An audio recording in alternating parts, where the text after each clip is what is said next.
Encore un footballeur pro Messi qui connaît rien au foot, qui respecte pas CR7. Vient de déclarer, tu vois Neymar Prime, il regarde CR7 dans les yeux si on oublie les statistiques. En fait, CR7, il est tellement fort que les pro Messi sont obligés de lui enlever des qualités footballistiques. Parce qu'avec Dessy, on refait le monde, mais dans ces cas-là, en fait, Eden Hazard, il est plus fort que Ronaldo vu qu'il dribble mieux que lui. Je suis même sûr que Nicolas Pepe, dans sa tête, Athènes Ben Arfa, c'est un meilleur joueur de foot que CR7 parce qu'il dribble mieux que lui. Il a un meilleur rapport au ballon. Je suis sûr que ce fou, il pense ça. Je vais vous rappeler un truc, les pro Messi. Une fois à la radio, on a posé la question à Messi, c'est qui les meilleurs joueurs du monde all time?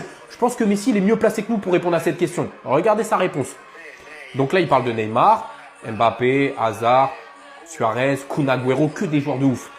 Mais les mecs de la radio, ils ont capté qu'il n'avait pas parlé de CR7. Qu'il a oublié CR7. Regardez la réponse de Messi. Donc là, voilà, il le rappelle. T'as oublié un numéro 7. Écoutez la réponse de Messi. Cristiano Ronaldo. Je le sors de la liste et je le mets avec moi. Il a compris que CR7, c'est un GOAT, c'est un mec à part. Donc bien sûr, tu peux préférer Messi, y a pas de problème. Mais s'il vous plaît, comparez pas CR7 à des Neymar, à des Hazard ou autres. Même Messi, votre GOAT, il a compris que CR7, il était à part et qu'il fallait le ranger avec lui. Le football, c'est vraiment une histoire de sensibilité, d'interprétation et de plein de choses. Parce que quand moi, je vois les propos de Nicolas Pepe qui dit que Neymar Prime regarde Ronaldo dans les yeux, mais se fait gifler par Messi, ça me montre à quel point les humains sont tous différents. Parce que pour moi, par exemple, c'est un faux débat. Neymar Junior n'a pas su concrétiser son talent, l'un des talents les plus puissants de l'histoire du football, alors que Ronaldo, lui, il a su aller au bout des choses. Pour moi, les comparer, c'est un manque de respect, mais je préfère 1000 fois le football de Neymar. Donc c'est compliqué, les gars. C'est vraiment compliqué. Pour vous, les gars, est-ce que Nicolas Pepe, il ment, déjà, pour commencer? Et cette histoire-là, ce débat-là, il reviendra toujours. Parce que Neymar, lorsqu'il arrêtera sa carrière, les gens vont commencer même à lui inventer des choses. Ils vont dire, ouais, si Neymar, il avait eu ça, si Neymar, il avait fait ça. Alors que la réalité est que Cristiano Ronaldo ne peut même pas parler avec Neymar. À la base, il ne doit même pas le regarder. Parce que le monde, il est méchant. Et avec des si, on refait le monde. C'était ces Jorginho do Brasil. Et dites-moi ce que vous en pensez de tout ce débat. Bah! Mais qui se rappelle de ce coup franc, les gars? Le jour où Cristiano Ronaldo, il a fermé la bouche de tous les commentateurs. Et regardez bien la scène, elle est aberrante. Vous allez être sidérés, je vous le jure. Là, comme vous pouvez le constater, Cristiano il s'apprête à tirer un coup franc et vous allez être choqués du rendu. Tout d'abord, dites-vous que l'Espagne menait le Portugal 3-2 à la 86e minute. Et là, c'est le Portugal qui a une occasion de but pareil. C'est-à-dire ce coup franc. Et c'est Cristiano qui s'apprête à tirer. Et regardez bien ce qui va se passer. Hein. Mais avant de vous montrer le rendu de ce penalty, là, il y a but, puis il n'y a pas but, les gars. Tu sais que tu n'as pas vu le match. Connaissant Cristiano Ronaldo là, dites-vous qu'il avait déjà inscrit un doublé. Hein. Là, il y a but ou il n'y a pas but. Là, maintenant, guettez ce qui va se passer, vous allez être choqués. Là, on a Cristiano Ronaldo très impatient. Il n'attend plus que la décision de l'arbitre. L'arbitre qui s'apprête à donner le signal. Et qu'est-ce que Cristiano Ronaldo il va faire? Balle au sol, barrière devant lui, gardien. C'est pas fini, hein. Guettez ce qui va se passer par la suite. Cristiano Ronaldo. CR7 vs Messi le 11 juillet 2026 aux États-Unis. Les gars, quel banger ce serait. La dernière danse entre les deux GOATs aura peut-être bien lieu. Les gars, je vous donne le scénario. Si l'Argentine et le Portugal finissent tous les deux premiers de leur groupe et remportent leur 8e de finale, le tableau va faire que Messi vs Ronaldo, Argentine vs Portugal. Donc là, les gars, la question, elle est simple. Vous voyez quoi? Match à élimination directe, c'est leur dernière Coupe du Monde. Laquelle des deux équipes va sortir? Lequel des deux va s'arrêter en quart de finale si ça arrive? Aujourd'hui, vous donnez l'avantage à qui? Aux champions du monde ou à l'effectif XXL du Portugal? Sincèrement, c'est archi dur à pronostiquer et ça va être une dinguerie. Ce jour-là, les gars, on travaille pas. Hein. Posez un jour, posez un congé. Même le match, c'est à 22h, à 23h. La journée, vous travaillez pas. Parce que ça va trop être une dinguerie psychologiquement. Donc dites-moi en commentaire qui dira adieu à sa sélection le 11 juillet 2026 au soir. Qui sera en larmes ou pas. Les gars, dites-moi en commentaire. Sur cette Coupe du Monde, hein, il faudra sous-estimer personne. Parce que moi, je vous dis, hein, malheur aux équipes qui vont faire des contre-performances contre les petits poussés de chaque poule, notamment dans les poules chaudes. Parce que dans ce format de la Coupe du Monde avec 48 équipes, on va retrouver notamment 12 poules. Et dans ces 12 poules, les deux premiers vont passer directement. Et il y aura notamment 8 meilleurs troisièmes qui vont aussi passer au prochain tour. Et au final, il y aura seulement 4 poules qui n'auront pas de meilleur troisième. Et du coup, quand tu vois ce genre de poules comme le groupe I avec l'équipe de France, le Sénégal, la Norvège et le dernier barragiste, tu te dis que dans la logique, les 3 premiers vont passer. Voilà. Mais dans le cas où le petit pousset commence à jouer les troubles faites en faisant des matchs nuls, etc., ça peut compromettre des 3e places. Ça, c'est sûr. Après, voilà. Dans le groupe I, je pense que l'équipe de France va passer. D'ailleurs, un bel affrontement avec le Sénégal. La dernière fois qu'on a joué contre eux en Coupe du Monde, on avait perdu. Et c'est le match référence des Elhadji Diouf. Il y aura aussi la Norvège d'Erling Haaland. On verra un beau duel Mbappé-Haaland. Ils sont pas entourés de la même manière. Mais attention à la Norvège qui a quand même fait de belles qualifications pour la Coupe du Monde. Il me semble qu'ils ont tout gagné. Le groupe E aussi. On va retrouver la Côte d'Ivoire, l'Allemagne et l'Équateur. Aussi le Curaçao. Petit pousset. Dans le cas où je voulais trop le fait, pareil. Par contre, dans cette poule, moi, je vois bien l'Équateur finir en premier, l'Allemagne en deuxième et la Côte d'Ivoire en troisième. Il faudrait une victoire quand même contre le Curaçao, comme ça, ils valident aussi une troisième place minimum. Il y a le groupe J avec l'Argentine, l'Autriche, l'Algérie et la Jordanie. Mieux se statuer sur cette poule, en vrai, il va falloir attendre aussi un peu la CAN pour voir un peu comment l'Algérie va se débrouiller. Et sinon, mis à part ça, l'Argentine va finir premier, l'Autriche deuxième et l'Algérie potentiellement troisième. Attention. Et je sous-estime pas suffisamment l'Algérie, hein. L'Autriche sont bons. Là, ça dépendra aussi de la CAN qu'ils vont nous proposer. Ils vont nous donner un petit avant-goût un peu de leur niveau. Il y a le groupe K aussi, on retrouvera le Portugal, la Colombie, l'Ouzbékistan à ne pas sous-estimer et potentiellement le Congo. Et je pense que dans cette poule, on pourrait assister à un drame. Parce que l'Ouzbékistan, il pourrait jouer vraiment les troubles faits. Il pourrait semer la zizanie. Pour le Portugal, je pense qu'ils vont passer. Maintenant, par rapport à la Colombie, je sais pas vraiment ce que vaut la Colombie. Je pense que le Congo peut venir challenger la Colombie. Et enfin, la dernière poule que je trouve intéressante, les Pays-Bas, le Japon, la Tunisie et potentiellement la Suède ou bien la Pologne, ou bien même l'Albanie ou l'Ukraine. Dans cette poule que je trouve très équilibrée, je vois le Japon finir en premier, le Pays-Bas en deuxième et en troisième, cette poule-là, la Tunisie, je vois pas passer les poules. Ils passent pas souvent les poules en vrai, en Coupe du Monde. Ils y vont souvent par contre, hein, mais ils passent pas les poules. Je sais pas ce que vous en pensez en tout cas. Et la poule la plus chaude, je pense qu'on est tous d'accord sur celle de l'équipe de France avec la Norvège et le Sénégal. Maintenant, qui va passer pour chaque poule, on verra.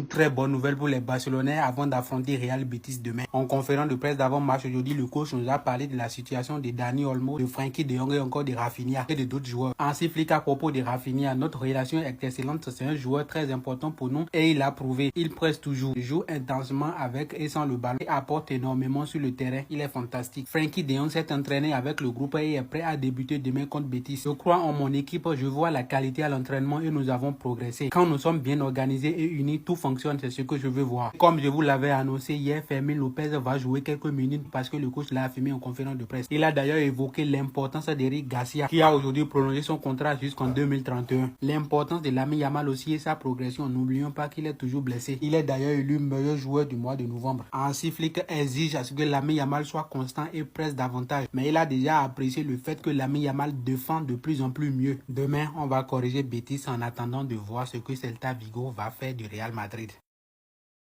Là, actuellement, l'Allemagne est ravie de son groupe parce que l'Allemagne voit l'Équateur et surtout la Côte d'Ivoire en bon petit du village. Là, tout simplement, en fond, vous voyez le pire tirage qu'estimaient les Allemands pour eux et le meilleur tirage pour eux. Du coup, on voit que le pire tirage aurait été le Maroc, l'Autriche et l'Ouzbékistan. Et le meilleur tirage, Équateur, Côte d'Ivoire, Nouvelle-Zélande. Ok.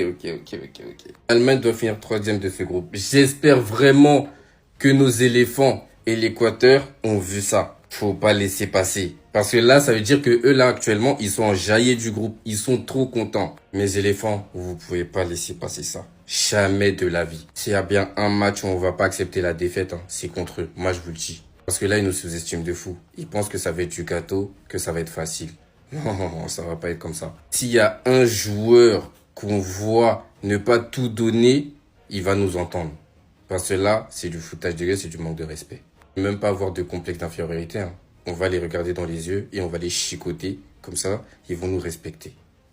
Pourquoi Neymar a quand même joué avec Santos alors que les médecins le suppliaient de pas jouer? Tout simplement parce que Santos était en zone de relégation et s'ils gagnaient pas leur match face à Recife, c'était presque la fin pour eux. Mais le vrai problème, c'est que pour ce match, leur meilleur joueur était blessé parce que lors de son dernier match, Neymar s'était déchiré le ménisque, qui est une blessure assez sérieuse et les médecins lui avaient clairement dit qu'il avait terminé sa saison et qu'il fallait rapidement opérer le genou. Sauf que Neymar, il leur a dit non, va reporter l'opération même si c'est risqué et je vais quand même jouer pour sauver ma legacy. Bien figurez-vous que malgré sa blessure, ce match a été le meilleur de sa saison où il a marqué le premier but à la 26e et ensuite a fait une magnifique passe D où à la fin Santos a gagné 3-0. Les médecins lui ont dit ok, là t'as pris un gros risque mais tu vas arrêter de faire le compte, tu vas pas jouer le prochain match et tu vas aller te faire opérer. Neymar leur a dit non, je vais continuer à jouer. Et bien figurez-vous que ce match était son deuxième meilleur parce qu'il a encore eu une note de 9,2 où cette fois-ci c'est lui qui a marqué les 3 buts de la victoire. Avec ces deux matchs il a pas seulement sauvé Santos de la relégation mais il les a fait passer de la 17e à la 14e place. Tout ça en seulement 4 jours. Avec un ménisque déchiré, il a eu 2 fois le prix de l'homme du match. Beaucoup disent qu'il a plus le niveau pour le Brésil et ça m'étonnerait pas qu'il fasse un comeback de fou pour la Coupe du Monde 2026. Le sélectionneur du Sénégal, donc Pape Thiaw, les gars, parle de l'équipe de France vu que les deux équipes s'affronteront lors de la prochaine Coupe du Monde. Donc il a dit ça fait toujours plaisir de jouer contre la France. C'est un pays frère, je dirais même que c'est mon deuxième pays. Donc Mbappé et Haaland, parce qu'il affrontera également la Norvège d'Erling Haaland. Ce sont des prétendants presque des ballons d'or, je dirais. Mais nous, on est aussi des joueurs. Je mise plus sur le collectif que les individualités. Et petite info également concernant Pape Thiaw, donc le sélectionneur du Sénégal, mais à l'époque il jouait bien sûr avec la sélection sénégalaise. Et saviez-vous, actuel adjoint de Didier Deschamps chez les Bleus, donc Guy Stéphane les gars, a été sélectionneur du Sénégal entre 2003 et 2005. Il avait dirigé un certain Pape Thiaw, actuel sélectionneur du Sénégal. Les deux hommes se retrouveront donc au Mondial 2026. Et concernant le groupe de l'équipe de France avec bien sûr le Sénégal, la Norvège et un barragiste. Donc Samir Nasri donc lui donne son favori. Donc pour lui, la France finira première de son groupe dans les grandes compétitions. Donc l'équipe de France arrive souvent à switcher, à se qualifier, surtout à finir souvent à la première position. Donc on verra parce que c'est quand même un groupe très relevé pour les Bleus. Non les gars, Kimpembe a complètement vrillé parce qu'il a trompé sa femme avec laquelle il a 3 enfants avec Imen ES. Sa femme du coup n'arrête pas de réagir sur les réseaux sociaux, regardez ça, vous allez coller. Pour tout comprendre, faut savoir que Kimpembe est marié depuis un très long moment avec cette femme qui s'appelle Sarah qu'il connaît de longue date. Ensemble, ils ont 3 très beaux enfants, Kaïs, Kaïl et Imran. L'expose d'ailleurs régulièrement sur les réseaux sociaux, ils avaient l'air d'avoir une très belle vie de famille. Jusqu'à ce que ce matin, je me réveille et je vois que sa femme elle-même a mis ce post sur sa story Instagram où elle tag Imen ES et lui demande ça fait quoi d'être la maîtresse d'un homme marié. Moi, en voyant ça, je vous avoue que j'ai fait directement ses têtes parce que je comprenais plus rien. Comment tu peux tromper ta femme avec laquelle t'as eu 3 magnifiques enfants? Quababe aussi a confirmé l'info, a clairement dit que les proches de la femme de Kimpembe l'ont joint la semaine dernière pour lui confirmer qu'il était bel et bien avec Imen ES. Et ça a l'air d'être vraiment fini parce que sa femme a retiré toutes les photos qu'elle avait avec lui sur son profil Instagram. Et derrière, elle a quand même regretté d'avoir exposé cette tromperie sur ses réseaux sociaux. Elle a remplacé son premier post par celui-ci en disant qu'elle assume tout mais qu'elle ne veut surtout pas exposer les péchés des autres ni encore moins se donner en spectacle. Que tout ce qu'elle va faire du coup maintenant c'est de confier sa confiance à Dieu. Les gars, vive la PL, vive la PL, vive la PL. Aston Villa vient de battre Arsenal 2-1. Les gars, en fait, Aston Villa, ils sont venus jouer les troubles fêtes. Faut qu'on parle d'eux. Ils ont marqué à la dernière seconde contre Arsenal pour la victoire. Et quel but? Allez voir le but, un but rageur. Les mecs, ils ont donné leur vie. Ils ont trop la dalle, en fait. Un vrai but de première ligue, cafouillage dans la surface. Ça rebondit partout, ça tacle. Mais au final, avec le cœur et l'envie, ils ont réussi à battre Arsenal, les premiers du classement. Arsenal, à l'heure actuelle, 33 points, pardon. Aston Villa, 30 points. Les gars, Aston Villa, ils ont fait une remontada. Personne ne les a calculés. Personne n'a parlé d'eux. Ils ont très mal commencé le championnat. Et là, à l'heure, là, ils sont à 3 points de la première place. Unai Emery n'est pas mort. On parle tout le temps des grands coachs, etc. Mais ce mec-là, c'est quelqu'un, les gars. Je pense que c'est le numéro 1 dans les coachs de l'ombre. Les coachs à la lumière, ceux qui sont connus de tous, Pep, Mourinho, etc. Ancelotti, pour ne pas citer les autres. Et t'as les coachs de l'ombre. Unai Emery, c'est le numéro 1 des coachs de l'ombre. Chaque année, le boulot qu'il fait avec ses équipes, c'est impressionnant. Pour le plus grand bonheur des fans de City ou de Chelsea, Aston Villa a relancé la première ligue, les gars. Chose qu'on pensait incroyable il y a, je sais pas moi, 2-3 semaines. On se disait c'est mort, la première ligue elle est trop faible, Liverpool ils sont faibles, City ils sont moyens, Chelsea c'est trop irrégulier, Arsenal tout droit. Et ben la preuve que non, 30 points pour Aston Villa, 33 Arsenal. Si City ils gagnent, ils auront 31, ils reviennent à 2 points d'Arsenal. Fin. Le tirage au sort complet de la Coupe du Monde 2026. Le Portugal de Cristiano Ronaldo. On dit, la dernière Coupe du Monde du GOAT. Après cette Coupe du Monde, c'est fini en sélection. Papi va tellement nous manquer. Le Portugal joue cette Coupe du Monde pour Cristiano Ronaldo. Là, il va vous montrer quelque chose. Il va fermer beaucoup de bouches. Il me fait mal, même quand il va prendre cette Coupe du Monde, ils auront toujours quelque chose à dire. En tout cas, vous allez déposer pour le Portugal. Le tirage au sort complet. Voilà, pour les pays africains, là, c'est le Sénégal et un peu peur. Tiens, France. C'est Norvège, non? Ouais. Pour la Côte d'Ivoire, nous, on va lutter la première place avec l'Allemagne. On sait qu'on ne peut pas prendre la première place, mais au moins la deuxième place, on peut se qualifier pour le match d'élimination. Attends, Côte d'Ivoire, Sénégal. Le Ghana aussi, Angleterre, Croatie. Et la team, le Ghana fait partie de l'un des pays africains qui nous a fait rêver de la Coupe du Monde. Je ne sais pas qui se souvient de la Coupe du Monde 2010. Il dit, c'est Samuel Gyan qui devait marquer, non? Luis Suarez a enlevé la balle avec sa main. Penalty pour le Ghana. Et s'il gagnait, il partait en truc en demi-finale. Et Asamoah Gyan, il a raté le penalty. C'était contre l'Uruguay de Suarez. Un maudit à lui là. Et Suarez, il a donné le ballon avec sa main. En tout cas, bonne chance à tous les pays africains et le Portugal. Si tu as cette confiance-là que le Portugal va jouer la finale, laisse un cœur, commente, partage et republie la vidéo. On est ensemble. Lionel Messi pourrait retrouver Cristiano Ronaldo lors de la prochaine Coupe du Monde et les deux pourraient s'affronter en quart de finale du mondial, les gars. Donc ce scénario peut se produire si l'Argentine et le Portugal finissent tous deux premiers de leur groupe, ce qui est totalement possible bien sûr pour l'Argentine et le Portugal, et remportent leur huitième de finale, ou ils finissent tous deux deuxième et gagnent aussi leur huitième de finale. Donc en gros il y a de fortes possibilités, les gars, que l'Argentine retrouve le Portugal et on pourrait voir le duel bien sûr Messi contre Cristiano Ronaldo. Tout autre chose, les gars, on va parler de Lamine Yamal. On le félicite, il vient de remporter le prix du joueur du mois du côté de la Liga. On a le choix entre Mbappé, Griezmann, Oyarzabal, Gérard Moreno et Lamine Yamal. Et c'est Lamine Yamal qui remporte ce prix. Il succède à Kylian Mbappé qui avait remporté le prix lors des 2 derniers mois. On va parler cette fois-ci d'un autre Espagnol. Il s'agit de Rodri, ancien Ballon d'Or. C'est que depuis son Ballon d'Or gagné, les gars, il a beaucoup de mal. Il enchaîne blessure sur blessure. Et Rodri est encore forfait pour le match de City ce week-end-là. Donc Guardiola l'a annoncé en conférence de presse. Il n'a joué seulement 8 matchs cette saison. Seulement 415 minutes de temps de jeu depuis début août. Et on finit aujourd'hui avec Kylian Mbappé. On sait qu'il va jouer la Coupe du Monde. Enfin, on espère, s'il n'y a pas de blessure pour lui avec l'équipe de France. Et Mbappé, les gars, est à 4 buts d'être co-meilleur buteur des Coupes du Monde. En gros, regardez, Mbappé est à 12 buts en 14 matchs. Le meilleur buteur, c'est Miroslav Klose, 16 buts en 24 matchs. Donc là, tous ces joueurs-là ont pris leur retraite, bien sûr. Bon, il y a encore Messi en activité. Mais Mbappé, les gars, s'il marque 4 voire 5 buts, s'il venait à marquer 5 buts, il serait le meilleur buteur des Coupes du Monde. Alors qu'on pense qu'il va encore en disputer au moins 3 Coupes du Monde l'année prochaine et certainement les 2 prochaines. C'est officiel, l'UEFA fait un très beau cadeau à Luis Diaz, on apprend aujourd'hui, et c'est officiel, Luis Diaz a réduit la suspension de Luis Diaz en Ligue des Champions de 3 à 2 matchs, c'est officiel. Donc en gros, le Bayern Munich avait fait appel et du coup, ça a été validé, souvenez-vous, par rapport à ce gros tacle où il avait blessé Achraf Hakimi. De base, il va être suspendu 3 matchs de Ligue des Champions, du coup, ça sera 2 matchs. Donc il avait été suspendu lors du match contre Arsenal, il sera également suspendu lors du prochain match là du Bayern, mais après, il pourra déjà revenir, le joueur colombien. Des nouvelles du jeune Ayoub Boadi, donc tout jeune joueur bien sûr de l'équipe de Lille hier. Bon, il n'a pas joué parce qu'il était suspendu bien sûr avec son équipe lors de la victoire 1-0 contre Marseille. Mais en tout cas, il a pu prolonger son contrat jusqu'en 2029 avec l'équipe lilloise. Et on finit les gars avec une déclaration à l'époque de Javier Zanetti, ancien joueur de l'Inter et capitaine de cette équipe, sur Taribo West, ancien joueur bien sûr également de l'Inter. Donc il a dit, il était unique.